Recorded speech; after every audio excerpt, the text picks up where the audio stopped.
Have I mentioned how imaginative the Risian women are, sir? Too often, Commander.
Hello and good evening and welcome to Risa, Star Trek The Next Generation Season 3, Episode 19, Captain's Holiday, first aired back in 1990, but here in 2026 on Live Long and Podcast, we're just getting started.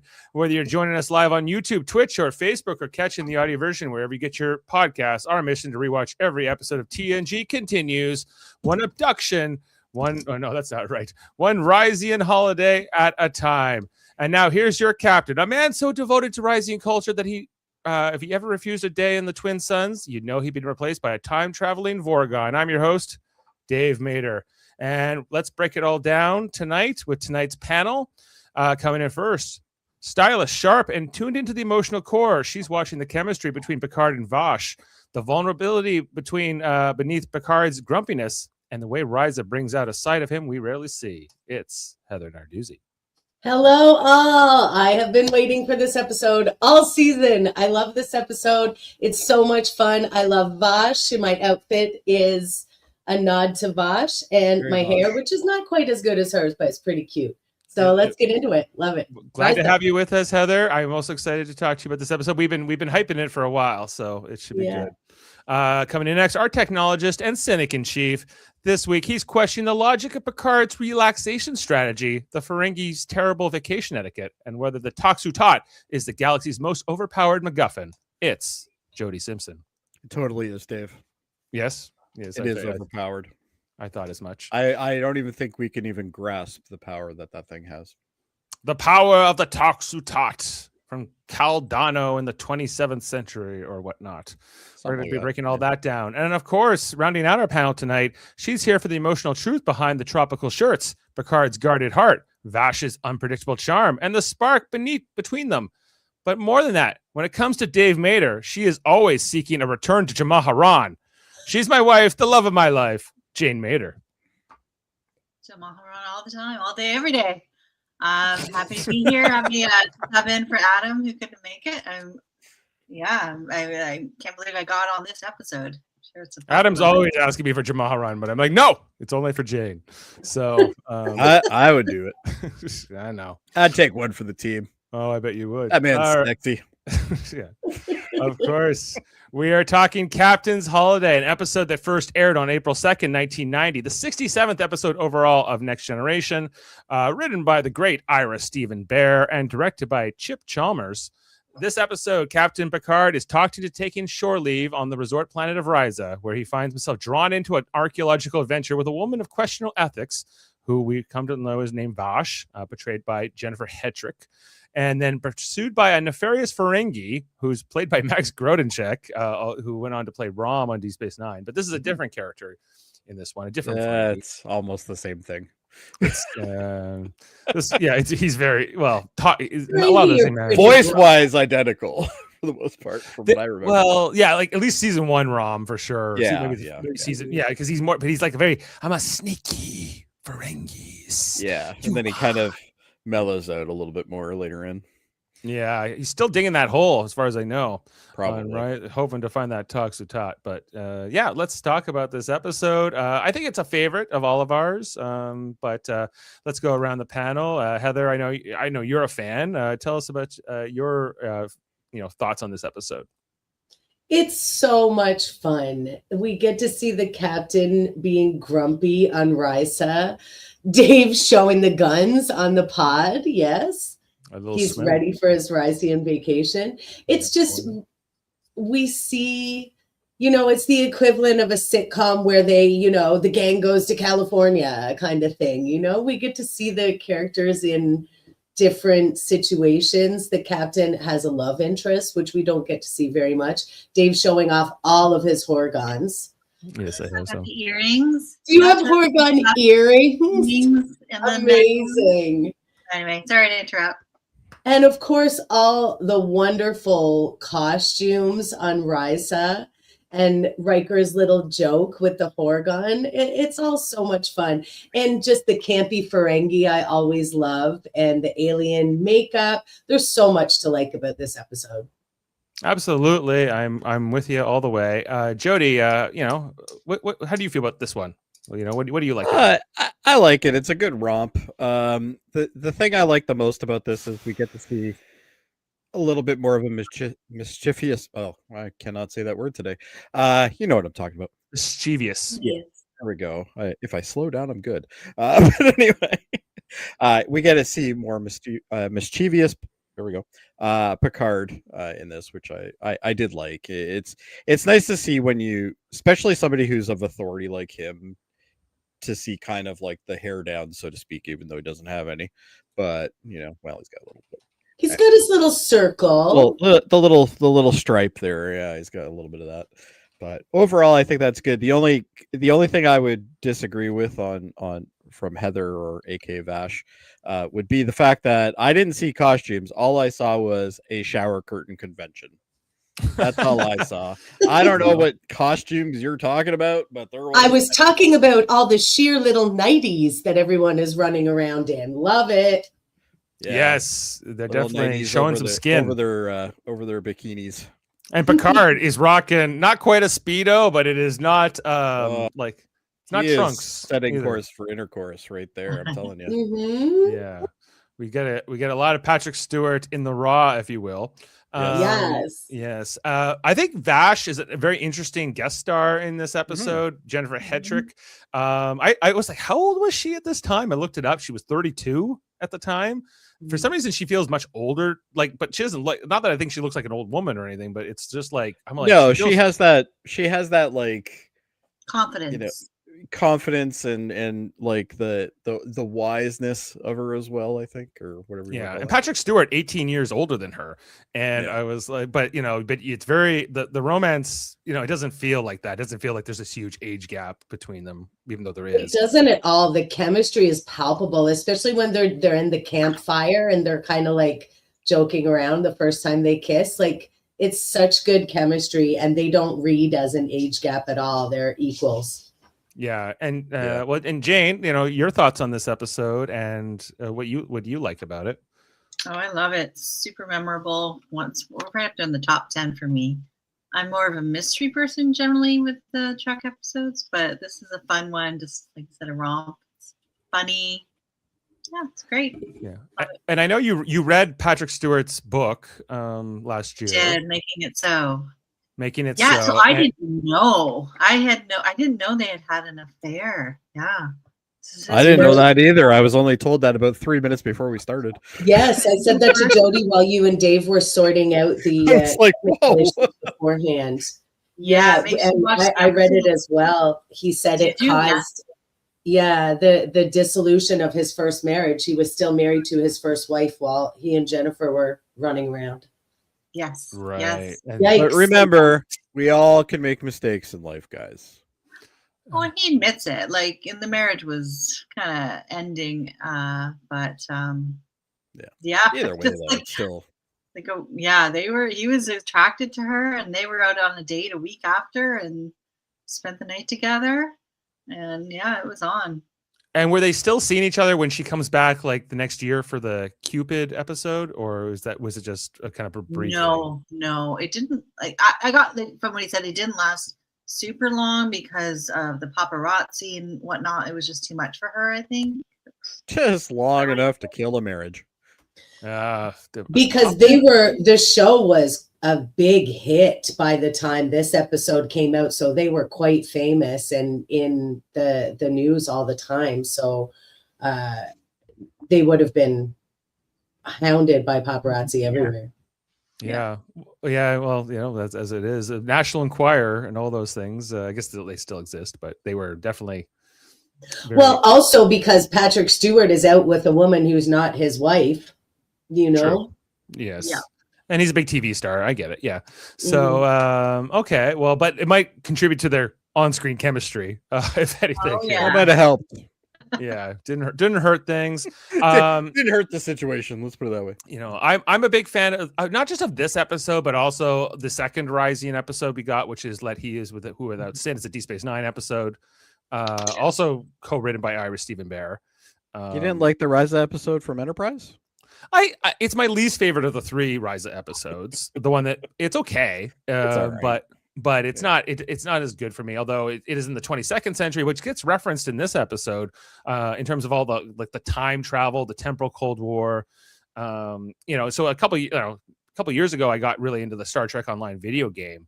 And every year in that game, everyone goes to Risa, and there's this huge festival, and everyone's dancing and power boarding and doing all these fun things, Horgon hunts, and you can even go see Sovak, like the Ferengi guy, and go look for temporal artifacts. And it's a really fun. It is a great community, I will say. Yeah, and there's a bunch of stories in that game that center around some of the things they touch upon in this episode, like the Vorgons, the Caldano from the future, hiding that item on Risa in the 22nd century, and all these other things. So it was really interesting watching this episode again, having played all those years in that game.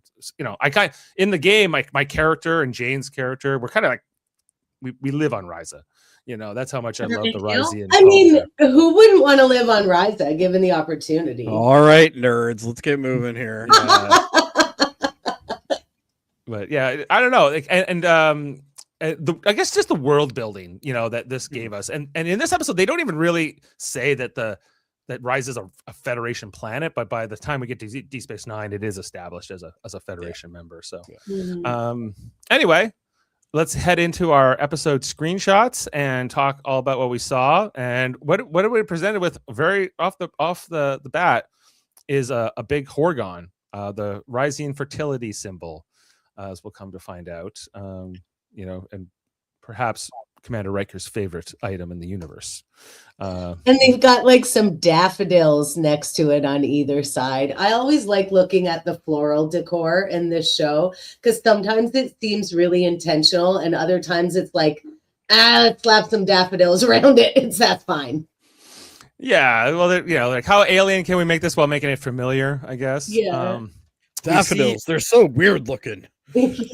We see like this set they built for like the Rysian resort here. It's not a big set, but they make. I got a fun fact about that. Do you want it now? Sure. Yeah.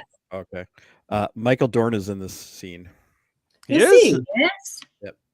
He's actually the first person you see on Risa. Is he this guy with like the red? I believe that is him. Yes. But, that's so fun. Yeah, because he doesn't really.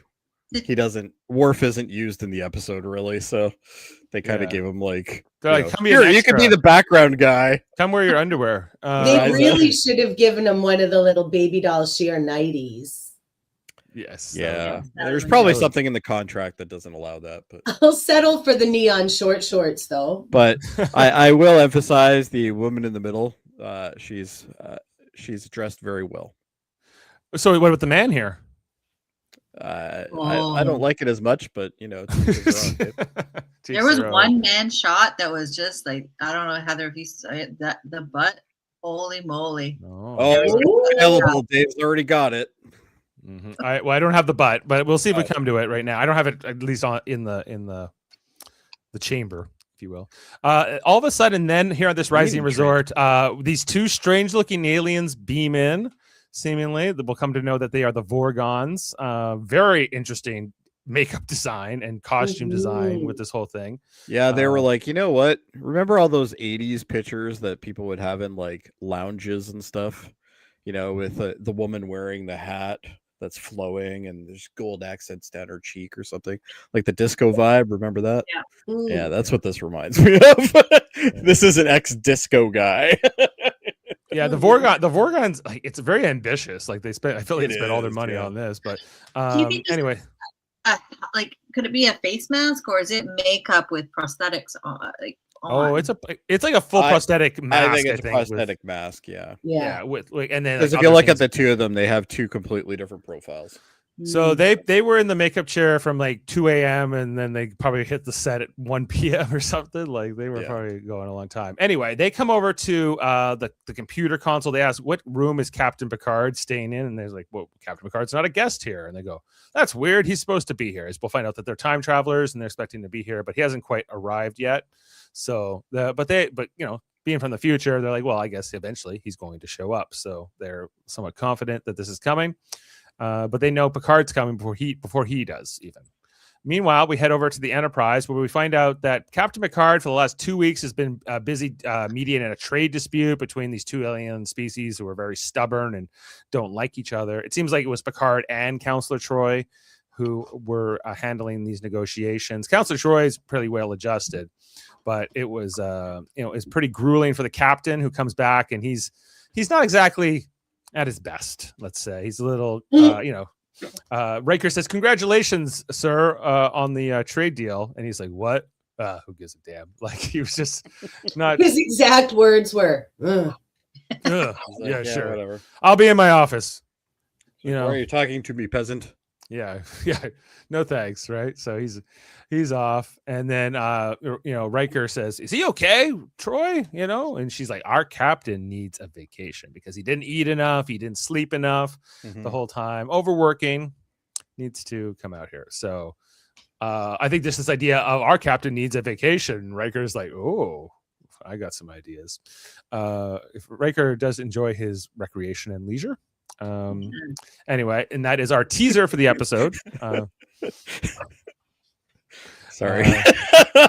I just had a really good joke, but then I realized it was a little too raunchy. So okay, well, good to self-correct there. Thank you. I'm working on it. Yeah, you can tell us later. Right. Okay, so then Captain's Holiday is the title card after the credits. We see Picard just with all these pads all over his desk. He's up to his eyeballs, you could say, in paperwork. 24th century version, at least. Have you noticed how many versions of pads they have? Yeah. Like we already got this iPad thing going here. Like, could they have not just amalgamated these all? What's that? Is there a Game Boy in there? No problem. Not quite, but Palm Pilot. It was interesting because this is before iPads or tablet devices really existed. Yeah, exactly. And so in some ways it was very visionary that, we'll have like a tablet display and we'll be able to use that. But on the other hand, we don't need all of them. We can probably just have one. However, it I guess just to convey to a 20th century audience. Future props. Yeah, all of them. when you go to your office and there's folders and paperwork all over your desk, depending Picard don't do that. He doesn't. He does multiple pads. So and he's on his. You think it's because he doesn't know how to load his apps on each device? So it is. This is a real problem too, right? This is a problem for a lot of people. Yeah. Anyway, so he comes in. I guess who's here to visit Grumpy Picard? It's the chief medical officer, Beverly Crusher, who says we have a crewman who's overworked and overstressed and whatever. And like the ruse, Picard's not fooled. He knows she's talking about him like right away. She's like, I can't take any time off. She's like, I could order you, but you won't, and he's like, I guess I can go to the holodeck. And she's like, no, you can't just go to the holodeck for like an afternoon. We're not cleaning that again. We're not doing Raunchy, there's that joke. There's the raunch. That's how Picard feels about your joke. Picard's like, Jody, we very highbrow, Jody. Yeah. So, I'm not mad. I'm just disappointed. That's all. This is what Dr. Crusher thinks about your joke. Yeah, it's okay. Dr. Crusher can think anything. She's still gorgeous. Anyway, so I guess Picard says a vacation is out of the question, so Crusher does not is not very successful. However, the crew will not give up that easily. Later on, Picard and Riker headed into a turbolift, and Riker's saying like, "You need to go to Risa. It's the best place ever." I think I pulled a clip of him describing it for the first time. The place is called Risa, and believe me, Captain, it is a paradise. Warm tropical breezes, exotic foods, nothing to do but sit around all day, enjoy the quiet, and then the women, of course. The women. I'm sure you would find their sybaritic outlook on life very appealing. Oh, I'm sure. I'm surprised he didn't like slip him a 12-pack of condoms or something. Like He's like, this is crazy. Then there's the women. It's such a creepy. I think you'll find their outlook on life very amazing. He's like, yeah, sure. So he's just, it's some great vibes here. But anyway, Picard's like, I don't want to hear anything about it. I don't want to hear anything about going on a vacation. So then it persists here. When they get into their chairs here on the bridge, Counselor Troy says, well, I just found out my mother might visit us at the starbase and stay for an entire week, which Picard is thrilled at this suggestion. Yeah, Picard's like, oh. But he knows exactly what's happening. This is not fooling him one bit, but he's like, that's it. Actually, ironically, that's the same look I have every time I find out there's a Loxana Troy episode coming up. Jody, zip it up. Yep. That one was for you, Heather. It's coming up. We got Menage a Troy coming up later this season. So I won't be here. Yeah. The fun one. Yes. Yeah. Anyway, so then Picard wants to talk to Riker in the ready room. I want to speak to you right away. And Riker and Troy are a little. Yeah, he's like, oh, okay. And as they're walking into the ready room, you see Troy is all excited here because she's like, it's working. Our plot is working, and we're getting to him. Anyway, so then Picard wants to know, does everyone on the ship know about this plan of sending me on holiday? And he goes, well, there are 2 ensigns on deck 39 who know nothing about it. Otherwise, yes. So Picard is kind of resigned to say, fine, I'll go on this holiday, which Riker is very happy about. A happy captain is a good captain as far as Riker's concerned. Riker just wants to take the ship. Yeah, maybe. he's like, I'm the boss. I'm taking now. this bitch for a go ride, buddy. Yeah. Honestly, I think what Riker has in mind is like bros weekend. Yeah, he's like, he has to stay on the ship, right? Yeah, he's like, invite me. Come on, Jean-Luc, invite Come on. The 2 of us, but leave Data in charge. He doesn't need a vacation. Yeah. He's fine. Anyway, so he's like, fine, I'm going to go. And then Risa is where he decides to go. Picard starts packing up his clothes. That I think he wore that shirt the last episode, if I'm recalling. No, but it was on somebody's head. Oh, right. Anyway, he's bringing some light reading, like, The Odyssey by Ulysses or something. And some other things. Well, it's just some light reading in case I get bored. I need to have it. Can't bring an ebook. He has to bring the actual books, I suppose. And there's something to be said about natural books too. And so Riker's like, "Have I told you about the Risian women? Have I ever?" And Troy's just like, "Yeah, all the time. We don't too frequently. Too frequently." But Riker, he's a big proponent of the culture.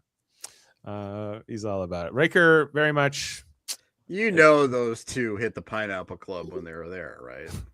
Who? Troy and Riker? 100%. 100%. Yeah.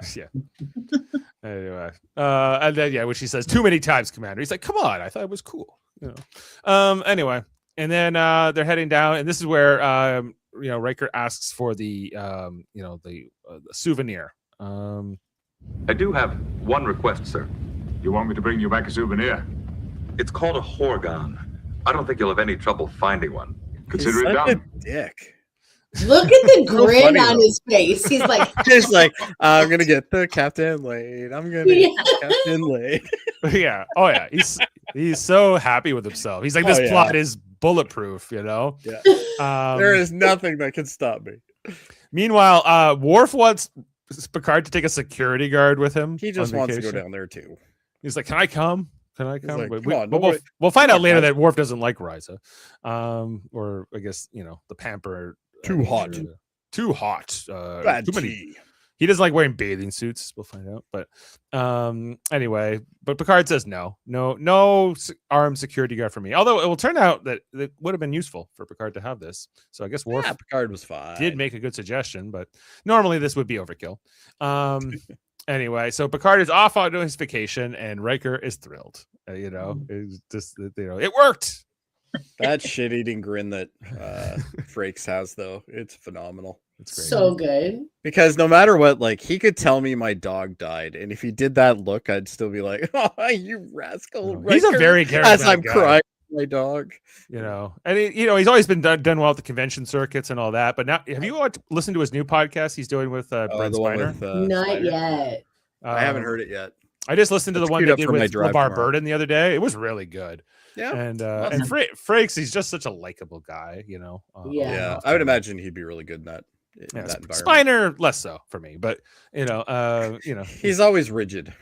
he's a little bit more like I guess rough around the edges is how I would describe him. But Yeah. Anyway, He's really But- nice to talk to, though. I did meet him. well, I'm sure he is. Yeah, he's just but compared to Frakes, who just seems to love everyone, Yeah. Where did you meet him, Jody? At a convention by the airport, probably. Oh, geez, I would have been. It was just before Generations came out, so it would have been. What was that, 95? 94 96? Generations Was came it out. 94? Oh shit! Then that would have been like 93 then. So I would have been. Wow. If I do the quick math, I would have been 16. 26. No, 26. 23. Yeah, 16. Sorry, 16. 16. Yeah, I was gonna say it wouldn't have been 26. Anyway, so Riker very thrilled, and so now it becomes this purely Picard story from here on in the episode. We don't see the rest of the cast. We see the Enterprise here above Risa in orbit. Looks like a nice place. Yeah. Blue Earth-like planet. As Picard beams in, he's here for his little holiday, and we see right away Vash is here admiring the Horgon statue that we saw earlier. Picard's checking out the scantily clad women, Risian women, if you will. Which is like the only time you've ever seen him like check out women. You know what I mean? It's Yeah, and he's doing it begrudgingly at this point. yeah. He's like, oh, I'm supposed to look at that. Yeah. But he has like a scowl. He's like, oh, I don't approve of He's this like, at all. Look Yeah. what they did to a perfectly working. I thought you were shower. French. Come on, Yeah. but maybe he's from one of those more conservative French areas. Yeah, that's I w- true. I never even thought about that. I was kind of intrigued by this statue that they had here too on the Risian fountain. Like it seems like it's two men wrestling, but I'm not quite sure, or maybe it's not wrestling. So A Greek statue, the form of the body, and just like, you have those on our planet. It looks like one guy carrying another guy.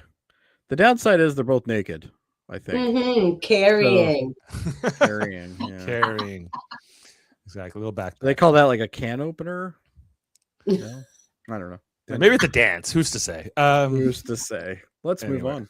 Moving on. Anyway, so Picard he's still checking out that woman's butt. What a weird And then wig. he runs right into Vash, and this is how they will first meet. We get her first time here on camera. She's obviously a very good looking woman. What a beauty. Never noticed. Yes. Never Just kidding. And she sees what's the guy's name? The Ferengi here, Sovak, right? Sovak. Yeah. Who's in his Ferengi beachwear. Gotta love it. Like his little I do like the sandals. I like the fact that Yeah. he's wearing pink sandals. That's amazing. Yes. So she's like, oh, I need a distraction. So she kisses Picard at the first time ever here, which of course is awkward for Sovak. He looks away, and Picard's like, hello, I think you've mistaken me for someone else. Oh, I guess I have. Well, welcome to Risa. And he's like, a handshake would have done. Risa. Risa, what's going on here? This is terrible. Women kissing me the second I come down here. Gorgeous. Gorgeous older ladies. No problem. Older. Well, yes, because she would be older compared to the other ones that are there. Don't try to pull your feminist shit on me. All right. Anyway, guess who's here? The rest of them are much younger than her. As Picard comes along, we see the two Vorgons are like, he's about to meet his destiny or whatever, So the It's not guy like on it's- the right, Yeah. Do you remember Total Recall, the Arnold Schwarzenegger movie? Yes. Okay, so Michael Ironside was like the henchman that was going after him the whole time, right? Right. He had a right-hand man who was like the computer guy Uh-huh. with blonde hair. Do you And remember? glasses. Yeah, that's the guy that's on the right-hand side. Oh, that's him? Well, it's Yeah, hard same to, guy. hard to tell Yeah, through the well, in makeup. this you obviously can't, but yeah, it's the same actor. Right. Well, Picard, In like, fact, they don't stand out to anyone else in this room, apparently. I guess, so maybe Vorgons are constant. Everyone goes to Risa. Everyone goes to Risa. Anyway, so then we get to see a little bit of the Rising Resort. We see this woman here, in the Who's sun. clearly younger, Heather. Okay. Well, if this is our drink, she's getting her drinks, whatever the Risian Mai Tai is, maybe. We see people getting amorous in the corner. Canoodling. Canoodling. Vash is having some drinks, and she's got a guy like rubbing her calves and feet, I guess. So she's having a good time. Wearing a Picard- shower curtain. Wearing a shower curtain. And Picard's over reading a book. He gets splashed with somebody like going by, which he does not like. He's, ugh. He's sitting by the pool. What did he think was going to happen? He's here to read his book about, the Odyssey by Ulysses or whatever. I noticed that towel. They didn't put much thought into the towel. That's just like something you Go got. back. I didn't see the towel. It's a 90s towel. It's literally like a 90s towel. Yeah, you're right. Yes, Yeah. absolutely. It probably sure. has like a beach on it. it definitely does. It has a beach umbrella and like the ocean. And one lawn chair with nobody in it. Mhm. Yeah. Anyways, back to his book. So then this Powerball hovering device comes by, and we'll find that this other young Risian woman, the first Risian character we ever meet on screen, possibly younger. I'm not sure how old she is, but we'll find out the Risians have like this little mark on the top of their forehead. I'm still unclear. Is this a tattoo? Is this some kind of like thing they're born with? It's never been fully explained in any canon. I would but assume because it matches some of their symbols. I would imagine it seems to be Probably their at least, their yeah. symbol. Like the symbol of Risa is this little emblem, as we saw on the computer screen earlier. It could also be like cool thing. Yeah, It could just be a tattoo or paint, or it could be, it could be a birth. I don't know. It could be any of those things, right? But so far, it seems to be the only thing that distinguishes Risians from humans is this. she might have been born with it, or it might Maybe be it's Maybelline. Yeah, Maybe it's Maybelline. Her Anyway, hair is incredible, though. Amazing, poofy 80s hair. Love it. she might possibly be the only person that did actually cause global warming With all that hairspray. Yeah. yes. Ooh. Anyway, so she thinks that Picard is seeking Jamaharan because he's got the Horgon on display, but he doesn't know that. Which is so awesome. So Such a good scene. what's He's going like, on? I just want to lie here in the suns and read my book. I think we might have to put a censor bar there. That was The shorts Yeah. or they look padded in a way. Like I don't get it. Yeah, like maybe they put some sort of padding in, Padding so in there? Patrick Yeah. Stewart's nut and twig are on On full display. Well, maybe maybe. I don't we know. are spending way too long on this slide. I hadn't thought of that, but you could be right. Anyway, Listen, these are the important issues that is why you need women on the panel. Mhm. All I can say is it looks like Patrick Stewart is a lefty. All right.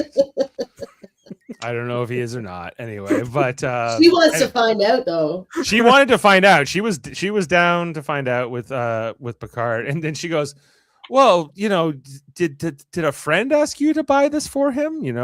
I don't understand. You say you wish to be alone, yet you carry the Horgon. Why? Are you implying this has some special meaning? The Horgon is the Risian symbol of sexuality. To own one is to call forth its powers. To display it is to announce you are seeking Jamaharan. Riker. The Horgon is for a friend. I see. Someone close to you. That's right. Someone you love. I wouldn't go that far. He's going to be finding his ass in an airlock when he gets back. But anyway. Yeah. Anyway, so he has to hide the Horgon so that all the women will leave him alone. It's such a cute scene, He's though. got it rough, He's got it really It's rough. so cute though. Come It's on. very fun scene, and then he angrily hides it under there and looks around again. I love it. Yeah. It's like, is anyone trying to come and have sex with me? Good, because I don't want it. So I don't want none of that. I just want a book. yeah. And just as he gets back to his book, there's this eclipse over him. Someone's blocking the sun, and it's Sovak, our Ferengi. It's played by Max Grodenchek. He's here, and he starts talking to Picard, and Picard's like, "Who are you? I don't know you. What's up? Are you talking to me?" And he was like, "Oh, I know what you're up to, Picard, and you and the woman, and you must have it." And Picard doesn't know anything he's talking about, but Sovak is convinced that Picard is in it with Vash already, which he will be very soon, but that hasn't happened yet. That Ferengi is ready to go golfing. Yes. It's Leisure Suit Ferengi. Mhm. Leisure Suit Ferengi. Anyway, and then he's like, "You've never dealt with the Ferengi, have you?" And Picard's like, "Oh, I've dealt with Ferengi. Who don't you worry?" But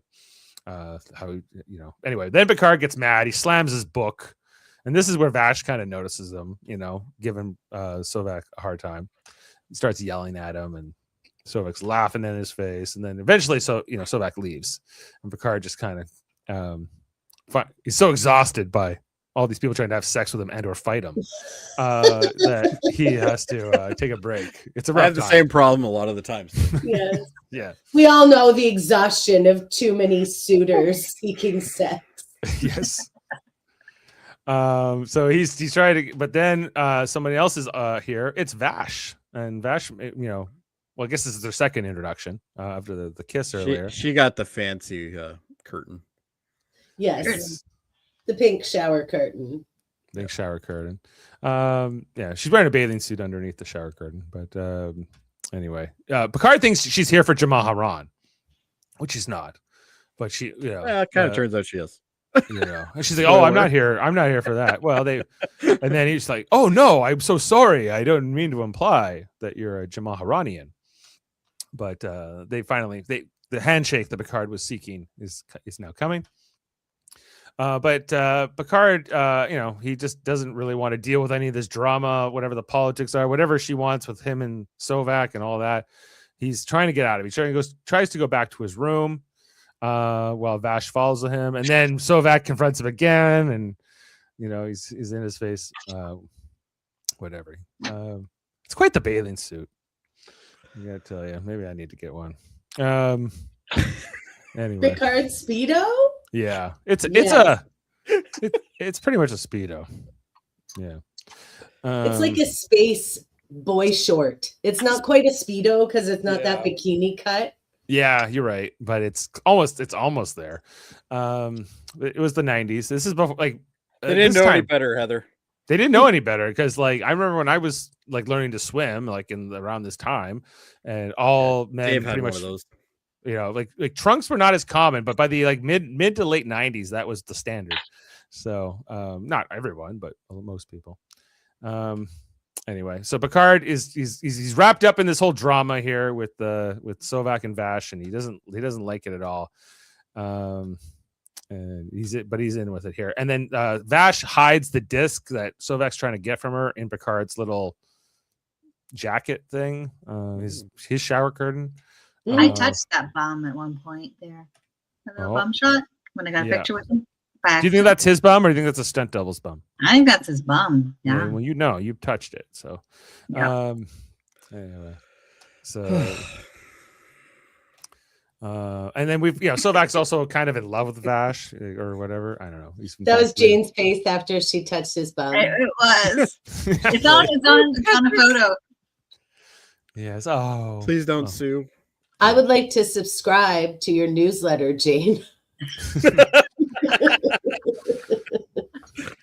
Picard comes back to his room to find the two Vorgons there. The Mater misadventures. That's what it's called. What are you doing in my room? Can't a man get some peace? They're like, we're here for Jaemeel Haran, bud. He's like, I didn't want this Jaemeel Haran. He's the Pineapple Club, buddy. He starts shaking his Horgon at the Vorgons, which as one does with a Horgon when they're trying to shake it at the Vorgons. Yeah, because the Vorgons do not like having the Horgon being shaken at them. Right. It's interesting that they chose the word Vorg. They have both of these words in this episode, Vorgon and Horgon. But anyway. Like foregone conclusion. Picard then reveal he's told that they're from the 28th century, if I'm recalling correctly.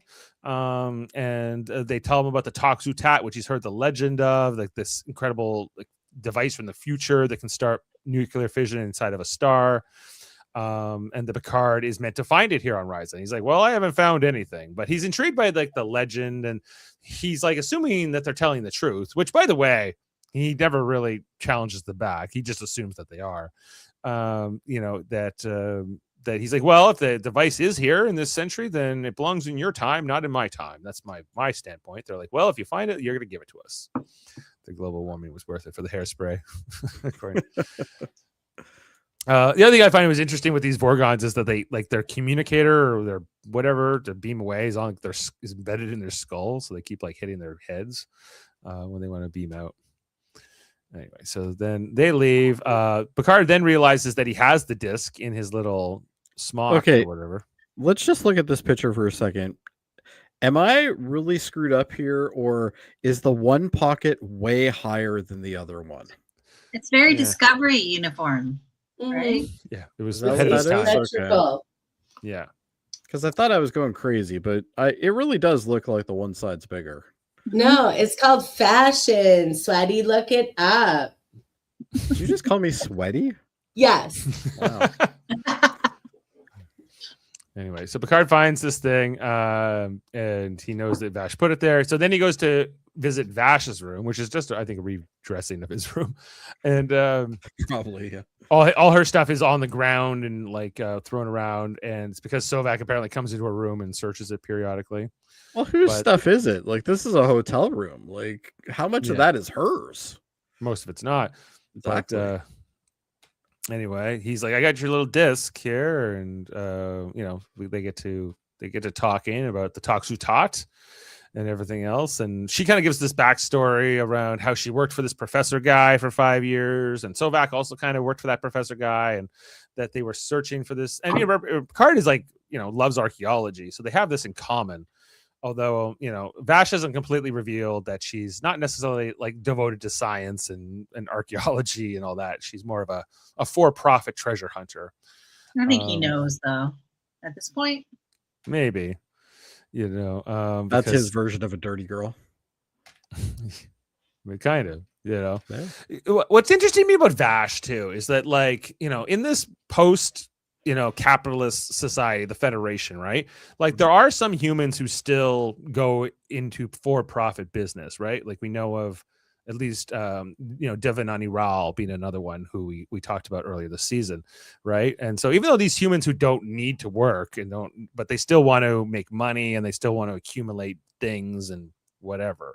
And she's one such human, so that's part of what she's in for the adventure. But I guess the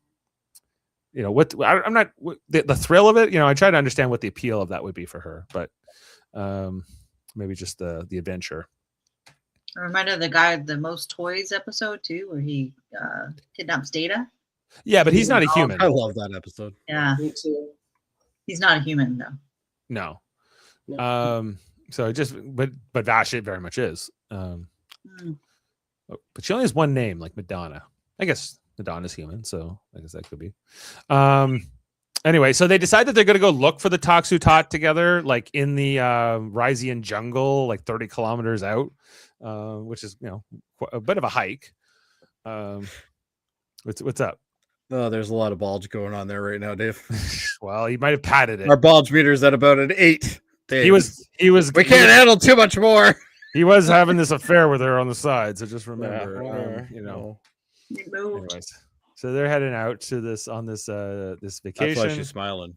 This little adventure, yeah. Oh, look at that look, hey. Yeah. Then they change out of their bulging uniform, bathing suits or whatever, into his and hers Indiana Jones knockoffs. Yes, which I love these outfits too. Like, they're fun. Something, he's like, don't dress like in your bathing suit to go into, like, the jungle, basically. So they're coming along, but then Sovak gets the drop on them with a gun to their back, a phaser here. So they have to play along, I guess, and that he's working with her now. They want the disc, give me the disc. But then while Sovak is getting all like, and he also revealing that she stole the disc originally, and she, stole his money to get to Risa, because she had to pay her way to get to Risa, which kind of maybe why she's a capitalist too. She's from somewhere, I guess, that she would have to pay to get here. But while Sovak's like checking her out, like the woman he covets, this kind of gives them an opportunity to steal the gun, and then Picard gets it from him, and then I love the little move where he throws it to the other hand while Sovak's looking at him, and then he just punches him in the face, and So fun. it goes down. Now they could have just called the authorities, say this guy pulled a gun on us, but they don't. It's kind of, but Look at that 80s vision board thing that's sitting there. yeah. What is that?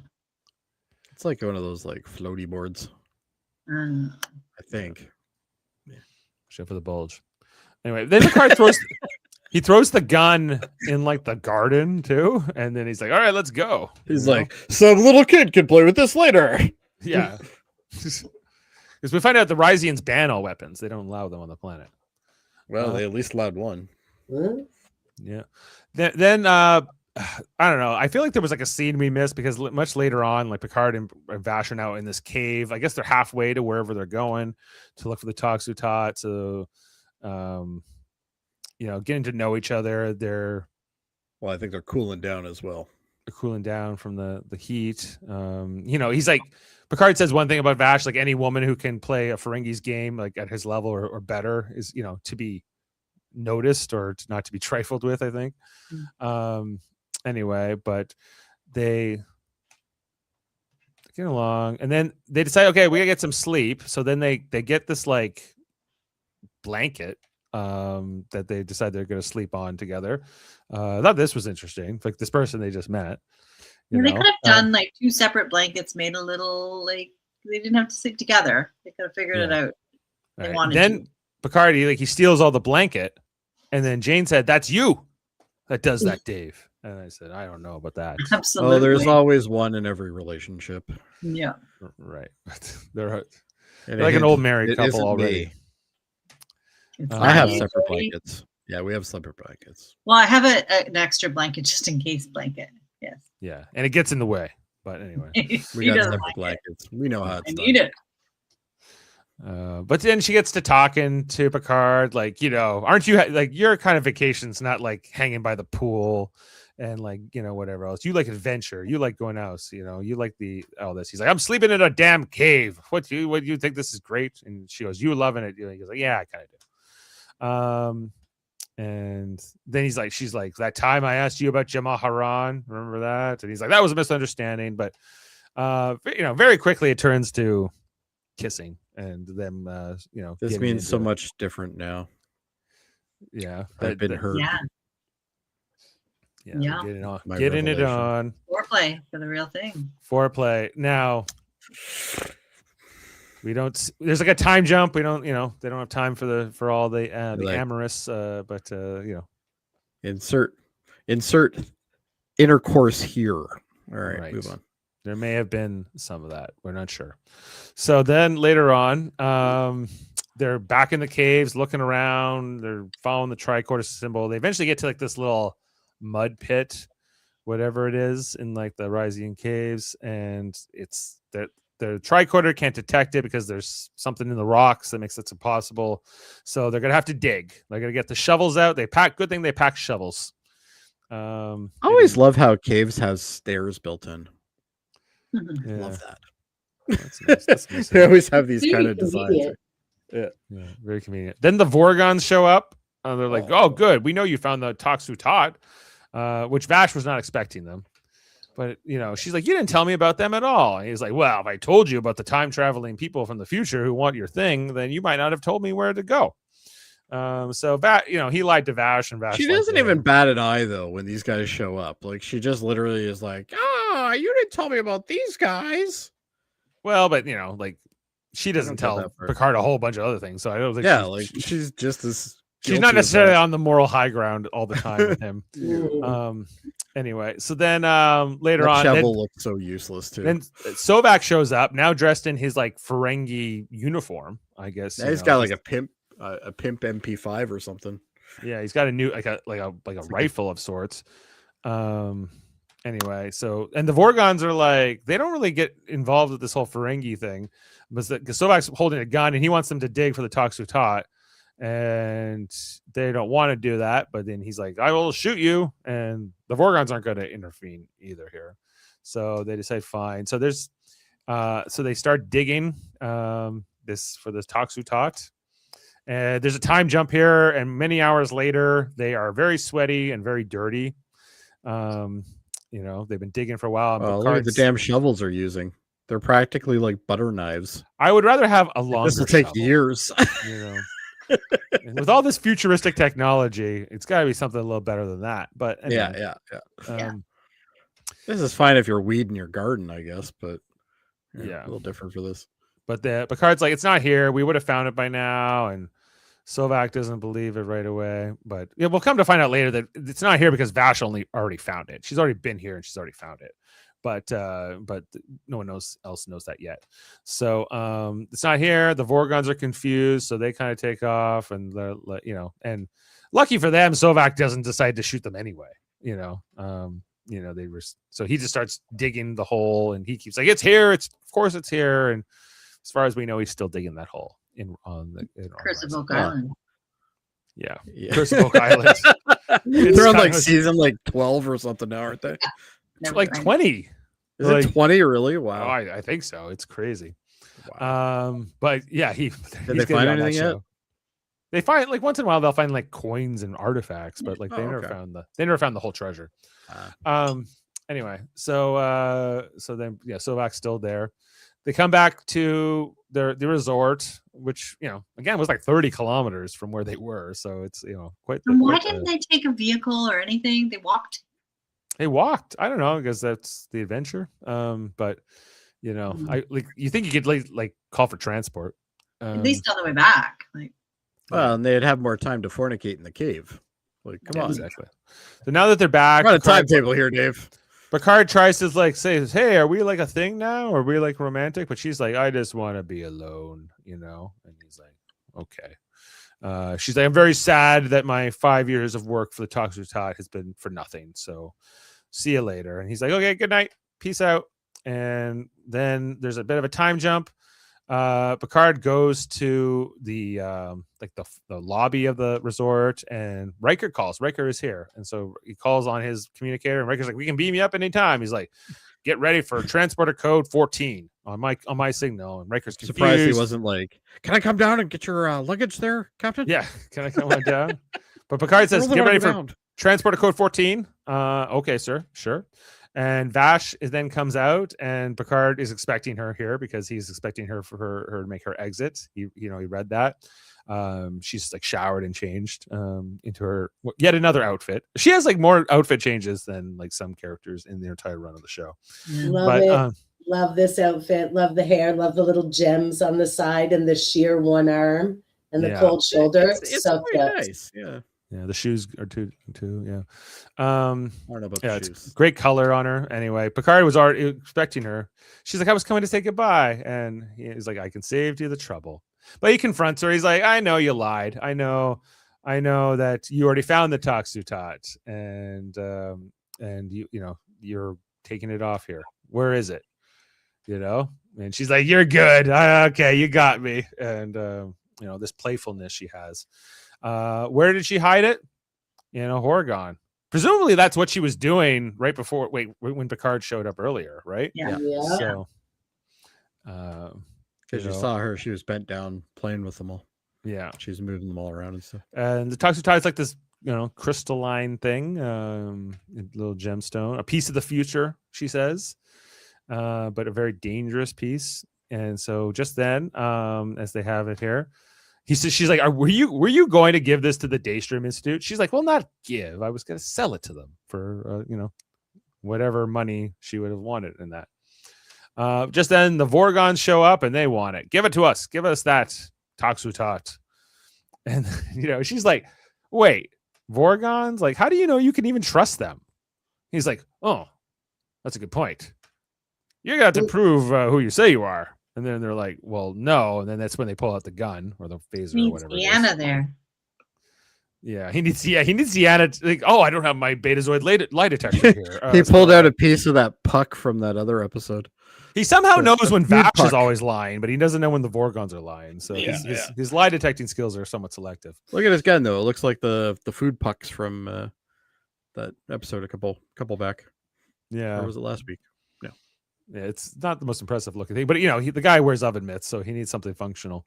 That's true. Yeah. Anyway, so then he ends up shooting Vash, but luckily it's not a fatal blast. It's just like it's on stun or something here. And that was really slow the way she moved backwards. I thought that was cool. Yeah.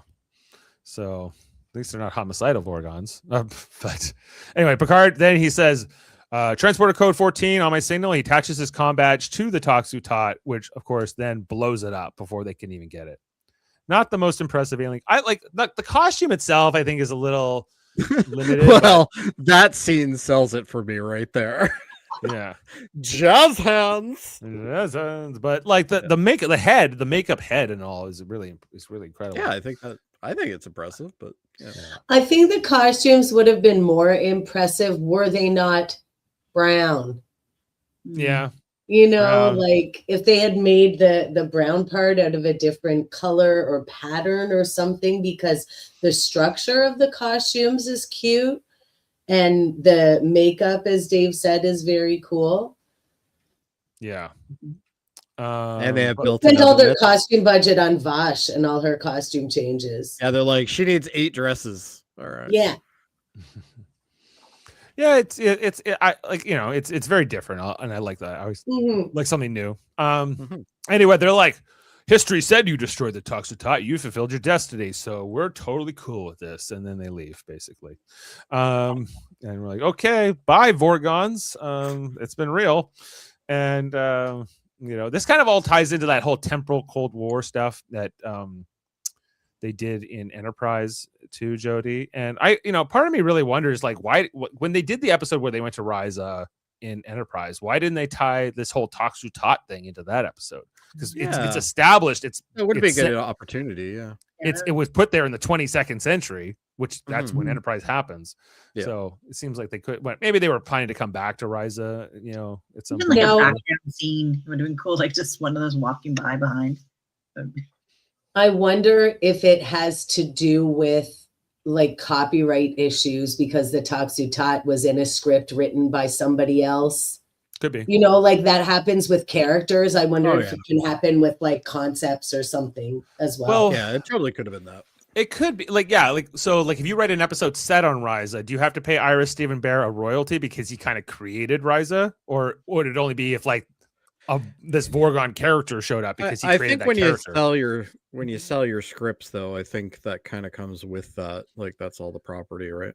Well, because I know it came up with like when they were creating Star Trek Voyager, right? And they were like, well, we needed Nick Locarno, but they didn't. They got Robert Duncan McNeil to play Tom Paris, who is basically Nick Locarno, a very similar. But they couldn't use the Nick Locarno identity because somebody else had written that. Yeah, they could have used it, but they would have had to pay that writer royalty. Oh, okay. That's right. So, well, maybe that is how it works. I don't know. Yeah. So I'm a little unclear what the rules around all that are. Anyway, so after the Tox Uthat's destroyed, and now I'd like to note that Picard has just as many different costumes in this episode as Vash does. He's wearing like a drapey teal number here that we love. Do we love this? I don't know if I could pull this shirt off. I don't think I could. I believe Heather said we loved it, Dave. Yeah, we love it. I speak for everybody. We love it. We love it. Yeah, I like the color. Anyway, so I just good like color. seeing Picard in casual clothing. Yeah, he likes showing off the chest. It reminds me of a hockey team. It does. Yeah. Oh, this is It's a more similar outdoor. color to what you're wearing right now, kind of in this light. That's right, Dave. It needs more draping, though. I know. Well, trust me, I was had a whole conversation with Jane about draping earlier, but that's a whole other subject. So, I got time for that one. Yeah. Anyways, so Picard and Vash, they're kind of saying goodbye here, and he was like, "Well, where are you going next?" And she was like, some cave." He's like, "You're outrageous." Oh, unbelievable. You are out of your mind. Out of your mind. I You're. love it. It's so fun. And she's like, well, if I get caught, it's she's. Do you think the budget went a little low now? Like, why do we have seashells and pieces of bark taped to a band? It's decorative. Oh Oh, boy. It's not bark, Jody. Looks like bark to me. Jody Simpson, fashion Tiny. critic. So I am known for my fashion, Dave. Yes. That's what a stylish guy. I am. Yeah. Anyway, so they kind of it's their romance is kind of left open ended here that they might see each other again, but she's not going to come live on the Enterprise. It would be a little too limited for her, too structured, too many rules. So even though they could maybe use an archaeologist, he kind of thinks about it for a second, but he's like, no, that would not be a good idea. So they say goodbye, at least for now, and then back on the Enterprise, Picard comes back and. Everyone's like, you have a good holiday, everyone else? Like, oh, yes, sir. But then Picard's like, and Riker, I'm going to have a word with you about your little Horgon stunt, But then he goes, all right. Riker's like, I'll take it. It's fine. We'll talk later. But then he's like, did you have a good time, sir? Did you have a good vacation? He's like, oh, did I ever? And then this is now he's got the big grin, after this. I was waiting for the credits roll right there with like a happy version of the theme song, like da, da, da, da, da, da, da. Yeah, that would have been good. And the second he left the bridge, all those little hens started gossiping. Oh yeah. Well, and Riker would have been the one to start. Well, Riker, he's a gossip queen. After Picard says he had a great time on the vacation, and Riker's like, yes, God, and then he looks over at Troy. He's like, yeah, and then he's like, yes, he looks over at Troy and he's like, I got him laid, Like, how satisfying. Horgon was my idea, Deanna. It was a good idea. This was all me, baby. Yeah, exactly. Screw you and your telepathic abilities. And that's the end like of the plot, the episode, and episode. So much fun. So much good. fun. And a little bit of adventure. Jody, would you mind giving us some trivia from the episode? I can do just that, Dave. Michael Dorn. Facts with Jody. Oh, thank you. Ooh, so fun. Ooh, I I like liked the it. little That was nice. extra there. Yeah, that was pretty nice. Anyway, Michael Dorn, the actor who played Worf, can be seen twice without his Klingon makeup as a tourist. In fact, he is the first character to appear in the episode as it starts on Risa. He then walks across from left to right with a woman in red.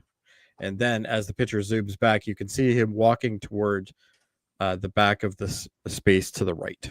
He's wearing a purple tank top and an orange swimsuit bottoms. Well, that was definitely him. Yeah. That was- In his little short shorts. Yeah, and it says that he can also be seen again in the scene where Vash slips the disc into Picard's tunic.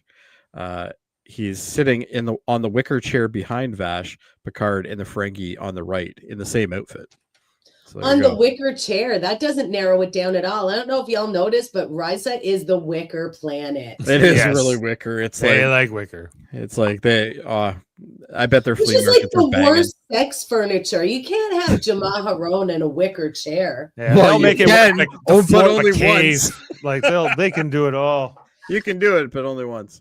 Yeah. Anyway, the scene where Dr. Crusher tells Captain Picard about the members of the crew that are showing signs of stress and exhaustion parallels a similar scene in the original series, Shore Leave from 1966. Spock attempts the same strategy with Captain Kirk, which tricks Kirk into saying that he said that the said crewmen are under orders to accept shore leave. To which Spock then reveals that the crewman in question was actually the captain. However, in the scene where Beverly attempts this, Captain Picard sees through the ruse quite easily. Is that the You one with the would white not have rabbit? to force William T. Kirk to go. Did I see William T. Kirk? James T. Kirk to go You to did, Risa. yeah. Oh, He would well. not have to be forced. Oh, he's probably got a timeshare. Like, come on. He definitely does.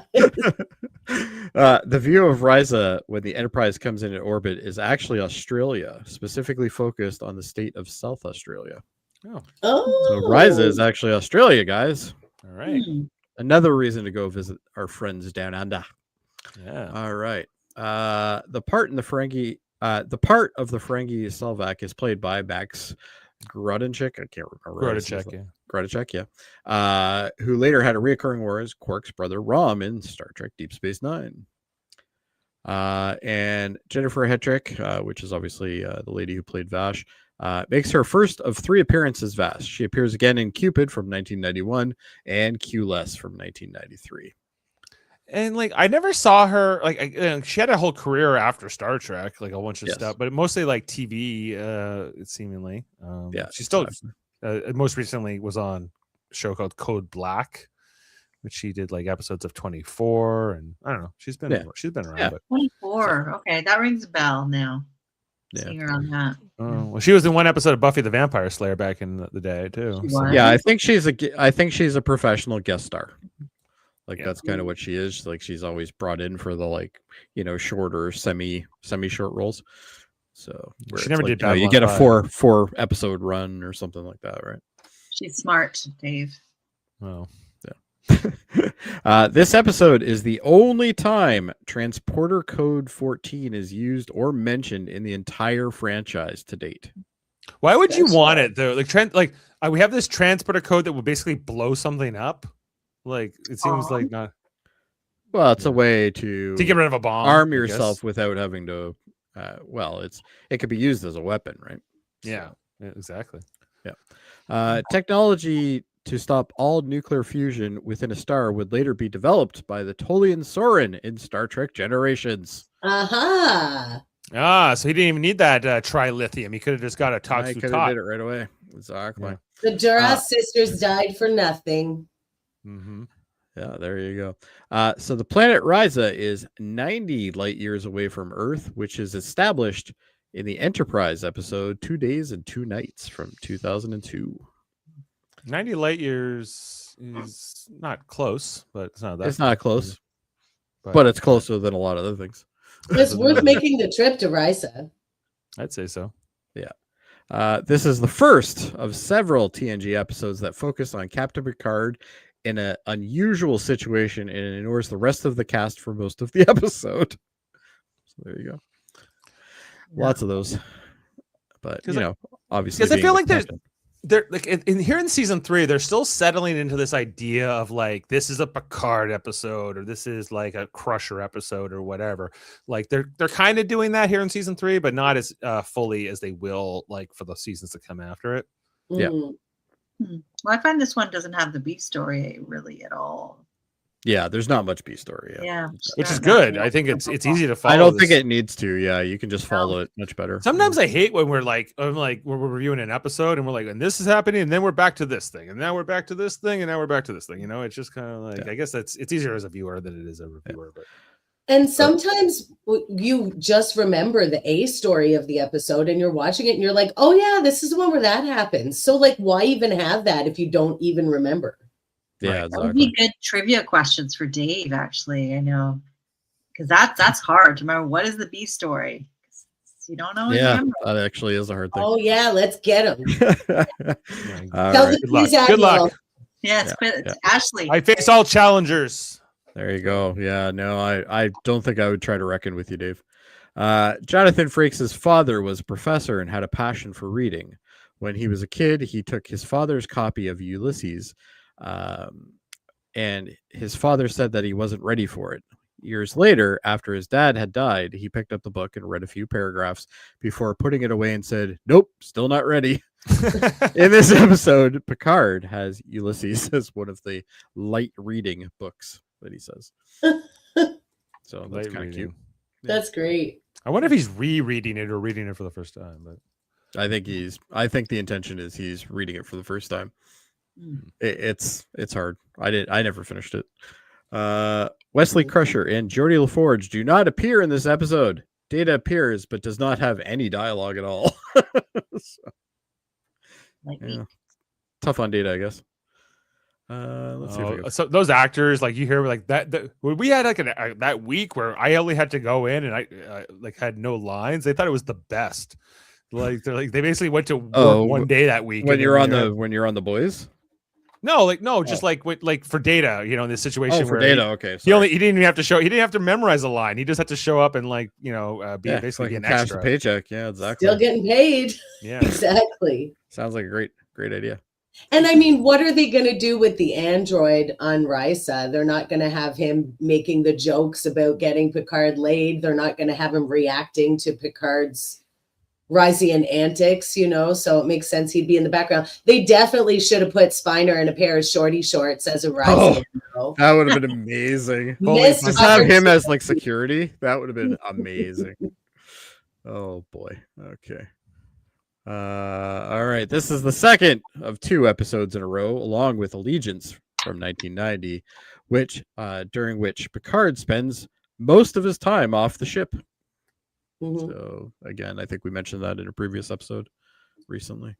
But there's a lot of stuff here.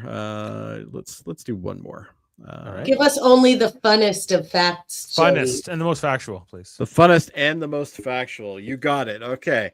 The 2 aliens attempting to steal the Uthat, or whatever it was, are referenced as Vorgons in The Hitchhiker's Guide to the Galaxy by Douglas Adams. Vogons, without the R, are a particularly repulsive alien race that destroys the Earth. So, So they're meant to be coincidence or nod to hitchhikers? either way, that was factual, and I believe it was also fun. That was very good, Jody. You did great. Thank you, sir. All right. Well, with that said, we're gonna time to score the episode and rate it. Let's put our scores down, everyone. Okay. So I don't know. This episode's great. I love this episode too. Why? Do I like it? I like it more than Allegiance. So it's at least a 9.5. 9.5. 9.5. What else can you want, Jane? That's a lot. This one's a 10 for me. It's what I like about Star Trek, about TNG. I would watch this over and over and over again. Yeah, especially if Picard's butt is shown. And That's I love it. I love Vash. I love the story. I love everything about it. All right, a 10. So we're coming in strong here. Who's up? Jody. It is I. I'm trying to figure out whether it's better than Deja Q. I'm not sure it is, but you know what? I gotta at least put it up with it. So I'm gonna give it a 9. Okay. Very good episode. 9 High praise from Jody. It's pretty high. Good episode. And it's a 10 for me. It's no defector though. Did you say 10? Yes. 10. Definitely a 10. It has, as Jane said, it has all the things I like about Star Trek. It's fun. It's funny. There's costumes. There's sex. There's intrigue. Love it. Yeah, it's great. I love it too. Sex. Now it only has a 7.2 on IMDb. Really? Which is lower than like Allegiance or Sins of the Father or a bunch of episodes we've recently done. I think that can be chalked up to perhaps like purists who are like, oh, it was just blah blah blah, romping vacation, blah blah, no actual science. Well, you know what? Star Trek's fun. Like it. Yeah. And there was tons of science fiction in this, and world building. So I love it. Stargazer Fish says, I give it a 7. We're all fighting for this apparently. And then says, it's very good, but there are better ones later. And Fran Dresshirt says, I've not seen any episodes of this show. Lol. Well, I'm not sure Thanks why for you're here, tuning in, but we're Fran glad you are. Dresshirt. We love you. Well, that's okay. You can watch it through the lens of us talking about it. Yeah. Anyway, so we're averaging 9.6 between the 4 of us tonight. So it's an 8.4 when you average out the IMDb score. So that is our score for Captain's Holiday. We are going to look ahead to our next episode, which is called. Do I have that card yet? One moment. Sorry, I forgot to upload it. This show just keeps going downhill every week. Well, yeah, it's true. Because they keep letting me back. Yeah. Well, I bring it down, Dave. Okay.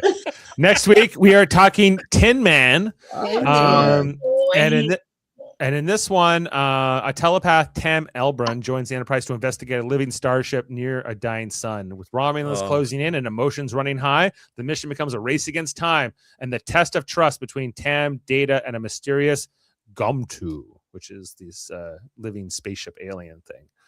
And we'll see. So your description, Dave, is way more one? exciting than the Because episode.